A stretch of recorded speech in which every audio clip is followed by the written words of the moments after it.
Tengo el placer de dar comienzo a este nuevo proyecto audiovisual de contenido micológico que nace hoy y del que esperamos cumpla con los objetivos marcados. La espora, como hemos llamado a este espacio dedicado al mágico mundo de los hongos, surge por la necesidad de crear una plataforma audiovisual para los aficionados a la micología. El programa va a contar con diversas secciones que nos permitirán sumergirnos de lleno en el mundo de los hongos.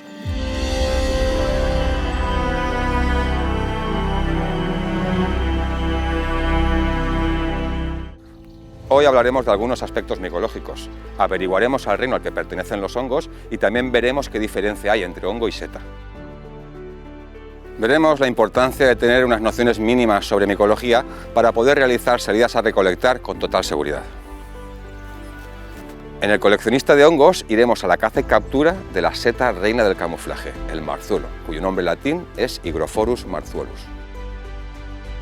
Creciendo las setas en la naturaleza, es muy importante conocer los secretos de esta. Botánica y setas será la sección indispensable para conocer árboles y plantas que están relacionados con las setas. Siendo la trufa el mayor de los manjares fúngicos que nos ofrece la naturaleza, no podía faltar una sección para los trufomaníacos. El perro, compañero y amigo inseparable e imprescindible del trufero, será el protagonista de este primer programa. Analizaremos los diferentes tipos de cestas que hay para que veas cuál se adapta mejor a tus necesidades. Este programa no tendría sentido sin un apartado dedicado a la gastronomía de los hongos. La cocina de la Sociedad Gastronómica del Powet nos abre sus puertas para mostrarnos dos formas sencillas y sabrosas de preparar el marzuelo. Soy Miguel Jimeno, divulgador micológico que me conoceréis por mi trabajo en Cesta y Setas, empresa pionera en la divulgación micológica. Voy a ser el conductor de este programa y por mi parte voy a poner todo el amor que siento por esta pasión que es el mundo de los hongos. Así que sin más dilaciones, que comience ya la inoculación de la espora, una idea creada por Cesta y Setas TV para todos los amantes del mundo de la micología. Bienvenidos y disfrutad de esta primera inmersión a las profundidades del reino fungi. Vámonos.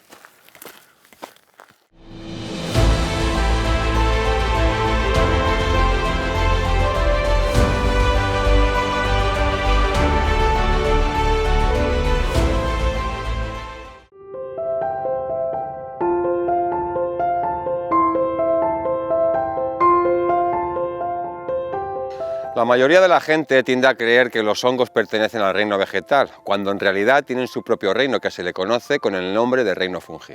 De hecho, están más próximos al reino animal que al vegetal, puesto que están recubiertos de quitina como los insectos y además no son autótrofos, es decir, no pueden autoalimentarse porque no pueden hacer la fotosíntesis tal y como sucede en el reino animal. Se conocen más de 144.000 especies que forman parte del reino fungi, aunque se considera que las especies que se han catalogado representan tan solo el 5% del total de especies, por lo que se estima una diversidad total que puede rondar sobre el 1,5 millones de especies. Hay que tener en cuenta que abarca un amplio rango de hábitats y condiciones, llegándose a encontrar ejemplares capaces de alimentarse de radiación, plástico e incluso petróleo. Como veis, la vida de nuestro planeta depende en gran parte de los hongos. Una confusión que se da muy a menudo es la de llamar hongos a unas especies y setas a otras. Esto se da mucho en algunas regiones, así que para esclarecer dudas vamos a explicar las diferencias que hay entre seta y hongo. El término hongo viene a definir a todo el organismo fúngico. Se trata de todo el ser vivo en sí. Un símil, para que lo podáis visualizar mejor, sería el naranjo, que comprende a todo el árbol, incluidas las raíces, el tallo, ramas, hojas, flores, fruta y semillas. En cambio, el término seta viene a definir al cuerpo fructífero, o sea, el fruto que da el hongo. Siguiendo el ejemplo del caso anterior, el equivalente sería la naranja, el fruto del naranjo. Ahora, cabe puntualizar que las setas son los cuerpos fructíferos que sobresalen de la tierra. Los hongos hipogéos, que son los que crecen bajo de tierra, a su cuerpo fructífero no se le llama seta, sino que se le llama trufa o turma.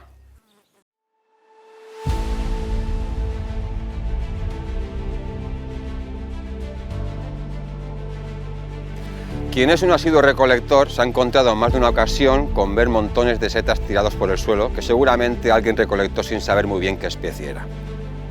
Hay que ser conscientes que las setas cumplen una función biológica en la naturaleza, no están ahí por estar. Así que, ¿cómo actuamos para evitar todo este destrozo? Lo primero que hay que hacer antes de salir al monte es tener conocimientos mínimos de micología. Es muy importante saber aspectos micológicos, ya que no hay una regla general que nos permita saber si una especie es o no comestible. La única forma de saber si la seta ante la que nos hallamos es o no comestible es conocer los caracteres diferenciadores de cada especie. Tenemos varias opciones para poder mejorar nuestros conocimientos micológicos. La primera y casi que diría de cumplimiento obligatorio es la de comprar guías y libros sobre micología. Disponer de una buena biblioteca micológica es indispensable para mejorar nuestros conocimientos generales sobre esta gran pasión que es la micología. Una segunda opción, que también recomendamos desde este programa, es el acudir a sociedades micológicas donde se imparten conferencias, seminarios, salidas al bosque o se hacen estudios con el fin de mejorar el conocimiento sobre las diferentes familias fúngicas y las especies que la integran. Otra opción la hallamos en las rutas guiadas micológicas de empresas privadas como Cesta y Setas. Estas rutas micológicas están creadas desde un punto de vista de educación micológica ambiental. No se trata de realizar salidas a recolectar cestas de setas, no. Se trata de rutas interpretativas que ayudan a los asistentes a mejorar sus conocimientos ya no solo micológicos, sino también sobre hábitats, geología y nociones básicas de recolección sostenible. Una última recomendación de obligado cumplimiento es que sigas este programa de la Spora Cesta y Setas TV, donde seguro que aprendes y aumentas tus nociones sobre micología.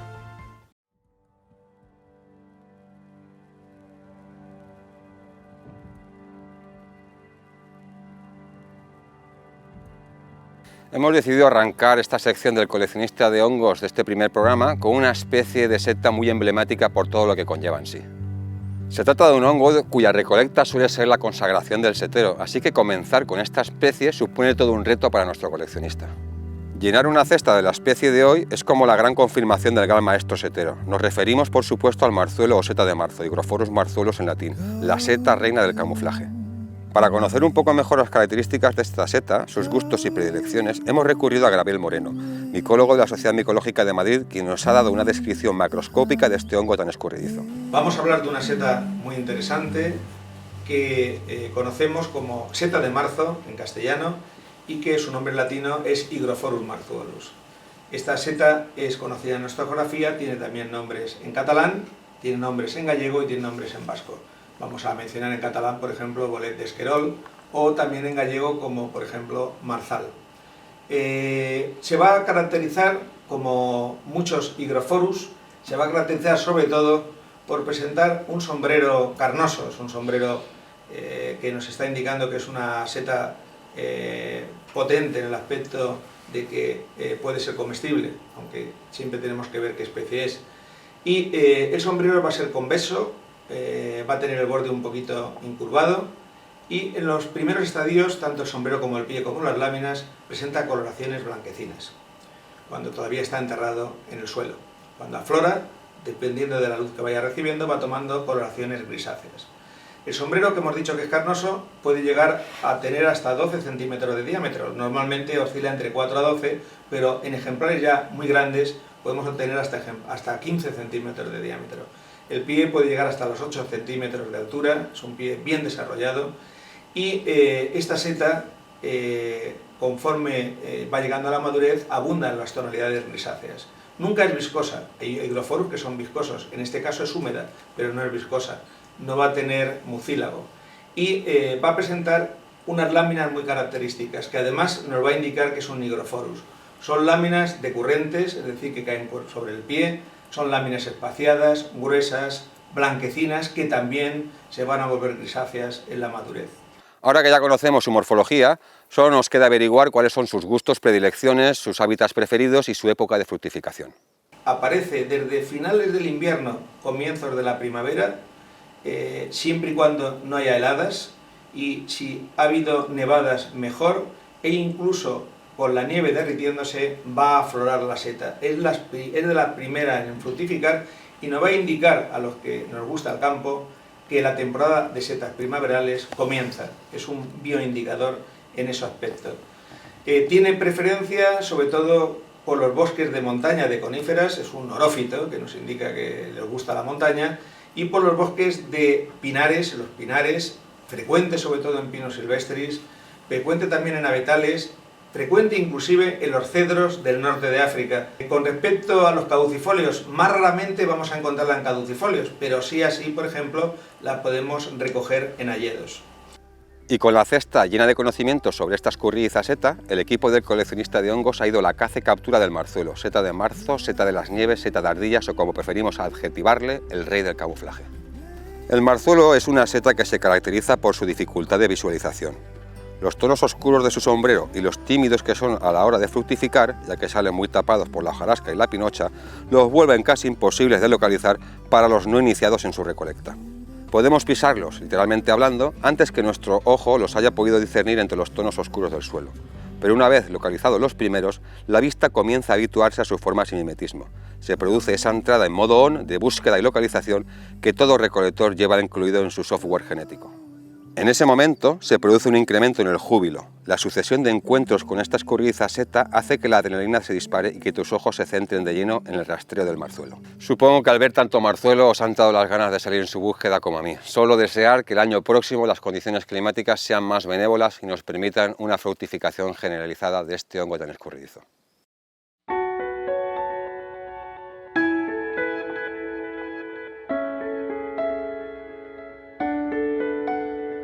Hoy día, debido al gran auge que ha ido adquiriendo la alta gastronomía, hemos ido introduciendo en nuestras neveras determinados ingredientes que jamás hubiéramos planteado introducirnos en nuestras recetas. La trufa negra, ese diamante de los bosques, es uno de esos ingredientes que ha ido ganando adeptos día a día. Hemos venido hasta la Plana de Utiel para que Tomás Merino nos muestre cómo trabaja el perro trufero en una finca que está dedicada a la explotación de la trufa.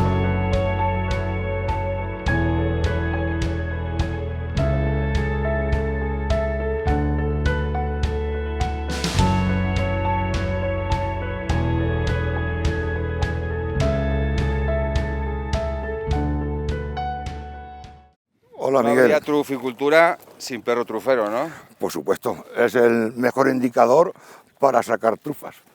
Por mucho que queramos no estamos capacitados. No estamos capacitados, no. Como el perro. Y para adiestrar a un perro que se habitúe a la trufa, ¿qué hace falta? Bueno, pues en principio mucha paciencia, porque claro, es costoso. Y lo que hay que hacer sobre todo, tener paciencia y jugar, enseñarlo con juguetes, jugar con él y dándole su premio cuando coja la trufa. O sea, juguete con trufa y premio. Y premio, exactamente. Al principio, de todo al principio, a lo mejor hay que darle premio sin encontrarla, pero con solamente jugar, le tiras una pelota con una trufa dentro escondida y te la trae o algo, no es que la haya encontrado, pero ya, toma, premio. Y ir asimilando al perro con la trufa y con el olor y con premio. ¿Cualquier perro vale para la trufa? Sí, en principio sí. En principio los hay con mejor olfato, menos olfato, pero casi cualquier perro puede valer. ¿Hay alguna especie en concreto que por sus características esté más indicada para la trufa? Bueno, ahora se lleva por estilo, por modas, y parece ser que llevan más el perro de agua, porque, no sé, tiene el agoto porque es dice que tiene mejor olfato y demás, y bueno, pero vamos, cualquier perro puede valer. ¿Y cuál es la asociación que hay entre el perro y el trufero? ¿Qué relación hay entre vosotros? Bueno, pues tiene que ser muy estrecha, claro está, porque el perro es como si fuera de la familia. No, tiene que ser y llevarlo a que te haga caso, y enseñarle a que te haga caso y decir, bueno, también hay que saber cuando el perro se cansa y hay que dejarlo descansar. Pero vamos, la relación tiene que ser mutua, ahí. ¿Disfruta el perro tanto como el trufero cuando recolecta? Sí, por supuesto que disfruta tanto como el trufero, aunque yo también disfruto mucho, ¿eh?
Saber de botánica, conocer bien a fondo la vegetación de un hábitat es indispensable para poder predecir las especies de setas que podemos hallar si se dan las condiciones ideales de fructificación. El marzuelo es una especie que fructifica en diversos hábitats. Los podemos hallar en hayedos, pero sobre todo en bosques de coníferas, como avetales, cedros y pino silvestre. Dado que en España hay numerosas zonas pobladas con pino silvestre, hemos escogido a esta última especie como ejemplo de vegetación asociada al marzuelo. Para explicarnos un poco mejor las características del pino silvestre y cómo poder identificarlo, hemos acudido al Centro de Educación Medioambiental, Natura y Cultura para que Sandra López, ingeniera forestal, nos lo explique en mayor profundidad. Encontramos el marzuelo asociado al Pinus silvestris, comúnmente pino silvestre, pino albar, pino rojo o, como se conoce comercialmente, pino de Balsaín. Es un árbol que puede alcanzar los 30 o 40 metros de altura y 5 metros de circunferencia. En sus primeros años tiene una forma cónica, pero con el paso del tiempo toma formas irregulares y un tronco recto y cilíndrico. El pino albar se identifica porque la parte superior del tronco tiene un color asalmonado claro debido a que la corteza se desprende en láminas. Su copa es de color azulado, sobre todo en ejemplares jóvenes. Sus acículas, que es como llamamos a las hojas de los pinos, son perennes, punzantes y cortas, de 3 a 6 u 8 centímetros de longitud. Las piñas también son pequeñas, de 3 a 7 centímetros y globosas. El Pinus silvestris es una especie longeva, puede llegar a vivir hasta 300 años en la montaña y tiene una amplia distribución. Lo encontramos desde Escandinavia y el Círculo Polar Ártico hasta Sierra Nevada, donde encuentra su límite sur, y por el este llega hasta Siberia. En la península ibérica, su presencia se restringe a la alta montaña.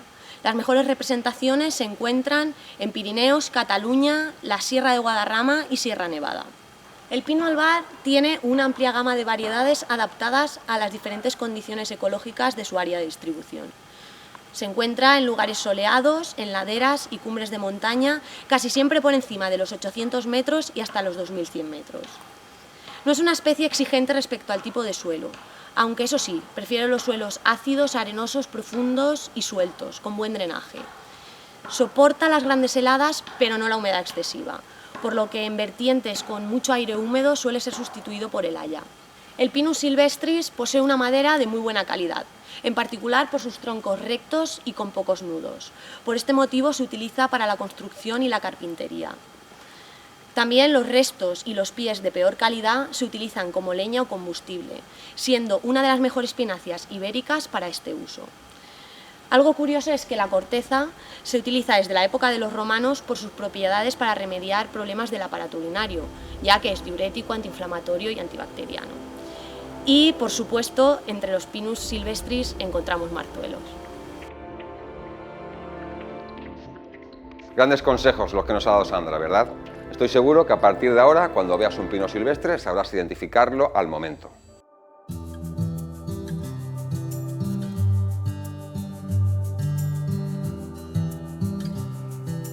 Si hay un útil indispensable para todo aficionado a la micología, esa es la cesta para transportar las setas silvestres recolectadas. Algunas comunidades autónomas han incluido en sus legislaciones locales la expresa obligatoriedad de llevar cesta para poder realizar una práctica recolectora en regla. Todo setero experimentado sabe que transportar las setas en otro tipo de medios, como cubos o bolsas de plástico, no son nada recomendables por diversos motivos. 1.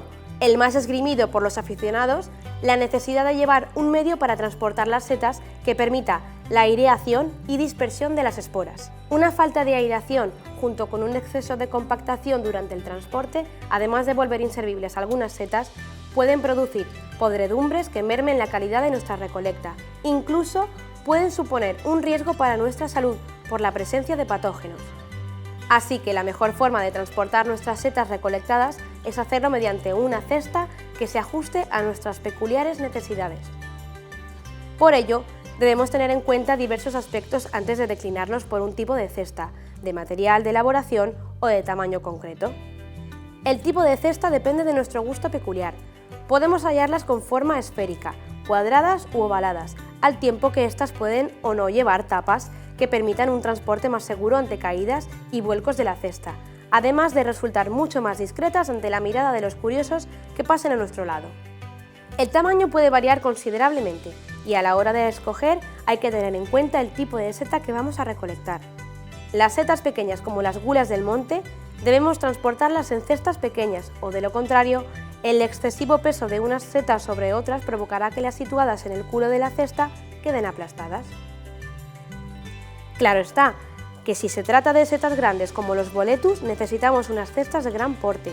Eso sí, tener en cuenta que luego cuando se llenen pueden pesar fácilmente entre 6 a 10 kilos, algunas incluso más. Kilos que luego vamos a tener que transportar cargándolas por el monte, que no es como volver a casa cargados con la compra del súper.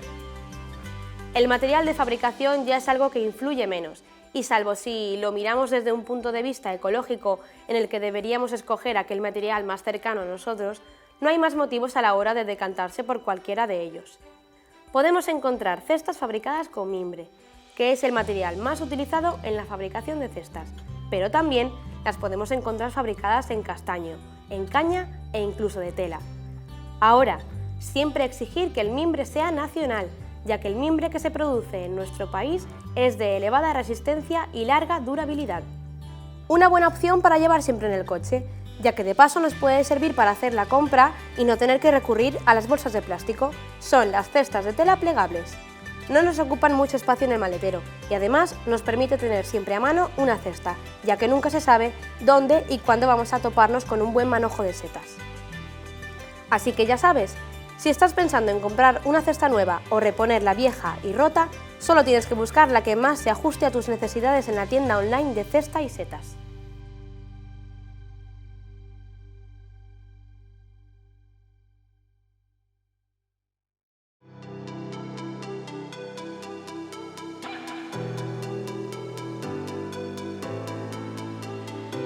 El mundo de los hongos y el arte culinario están estrechamente unidos. Los hongos han sido utilizados a lo largo de los siglos como ingrediente alimentario, pero no todos los hongos se deben cocinar de la misma forma. Sus diferentes texturas, sabores y aromas nos invitan a jugar en la cocina probando nuevas recetas y reinventando otras ya conocidas. Para este primer programa os traemos dos sencillas formas de preparar los marzuelos que hemos recolectado en el bosque. Así que poneros el delantal y vayamos a ver qué tal se nos da eso de cocinar una brocheta de marzuelos con langostinos y verduras y también unos marzuelos con huevo poché y mousse de pato. Brocheta de seta de marzo, langostinos y verduras.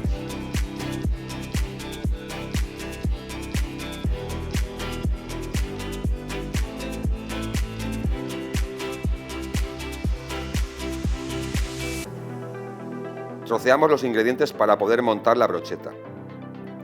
Insertamos en la brocheta y en el orden que más nos gusten los diversos ingredientes de los que disponemos. Una vez montadas las brochetas, las ponemos a cocinar sobre una plancha bien caliente. Salpimentamos al gusto. Para asegurarnos que se cocine bien la brocheta por ambas caras, le vamos a ir dándole la vuelta hasta conseguir el punto de cocina deseado.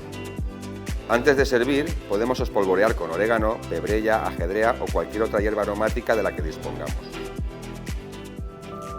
Marzuelos con huevo poché.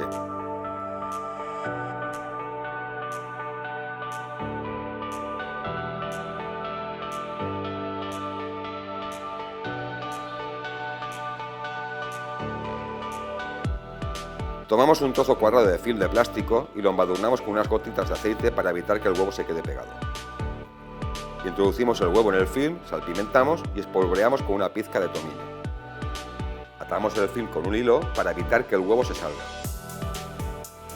En un cazo con agua hirviendo introducimos los huevos envueltos en el film de plástico.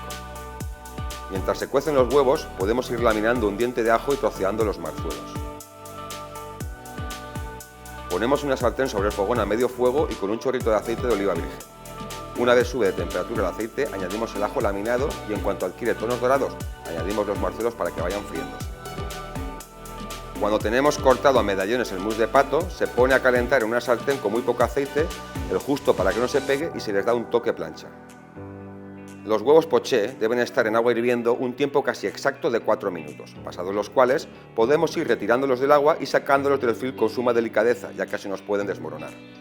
Se trocea el mousse, Se mezcla con los marzuelos y se pone de base en el plato. Sobre esta se añade el huevo poché y se sirve junto a una tosta, ya que están de toma pan y moja.